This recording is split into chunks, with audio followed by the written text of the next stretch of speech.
حدیث کا مفہوم ہے کہ کسی کی دل آزاری کر دینا گناہ کبیرہ میں سے ایک گناہ ہے۔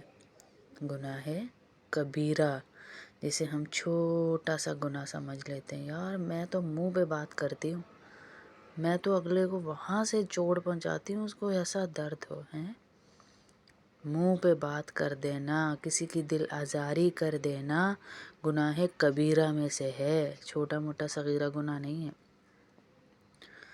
پھر اس کی حرمت بتانے کے لیے اللہ کے نبی صلی اللہ علیہ وسلم بیت اللہ کے سامنے کھڑے ہو رہے ہیں، بیت اللہ کے سامنے کھڑے ہو کے اشارہ کر رہے ہیں، بیت اللہ تیری عزت، تیرا احترام، تیری تعظیم بہت اونچی ہے، لیکن ایک انسان کی عزت، ایک مومن کی عزت تجھ سے زیادہ ہے، کہ اگر کوئی کسی مومن کا دل توڑ دے تو وہ ایسے ہے جیسے بیت اللہ کو کلہاڑیاں لے کے وہ گرا رہا ہے، توڑ رہا ہے۔ اتنا گناہ ہے کسی مسلمان کی دل آزاری کر دینا، اس کا دل توڑ دینا۔